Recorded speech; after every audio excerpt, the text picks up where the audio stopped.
Box অফিসে প্রতি বছরই নতুন নতুন রেকর্ড হয়। এ সময় হিন্দি সিনেমার অভিনেত্রীদের কথা বললে দীপিকা পাড়ুকোন বা আলিয়া ভাটের কথা আসবেই। তবে বক্স অফিসে এক বছরে আয়ের বিচারে দীপিকা বা আলিয়া নন, এগিয়ে আছেন অন্য এক অভিনেত্রী। বলিউডের নায়িকাদের তালিকায় শীর্ষে আছেন রাশমিকা মান্দানা। শীর্ষস্থানটি তিনি দখল করেছেন গত বছর মুক্তি পাওয়া তার অভিনীত বহুল চর্চিত সিনেমা পুষ্পা 2 দিয়ে। রাশমিকা অভিনীত সিনেমার আয় 2024 সালে ছিল 830 কোটি রুপি, যা অন্য নায়িকাদের তুলনায় সবচেয়ে এগিয়ে। তালিকার দ্বিতীয় স্থানে আছেন বলিউডের সবচেয়ে হিট সিনেমা উপহার দেওয়া তারকাদের একজন আলিয়া ভাট। 2022 সালে আলিয়া অভিনীত গাঙ্গুবাই কাঠিয়াবাড়ি, RRR, ব্রহ্মাস্ত্র 1 এর মতো সিনেমা মুক্তি পায়।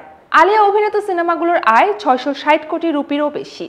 তালিকার 3 নম্বরে আছেন দক্ষিণী অভিনেত্রী নয়নতারা। 2023 সালে জাওয়ানের কল্যাণে তার অভিনীত সিনেমার আয় 660 কোটি রুপি ছাড়ায়, যা পিছিয়ে দিয়েছে দীপিকা পাড়ুকোনকেও, যেখানে তিনি রামলীলা, রেস 2, চেন্নাই এক্সপ্রেস, ইয়ে জাবানি হে দাবানির মতো সিনেমার কল্যাণে আয় করেছেন 632 কোটি রুপি।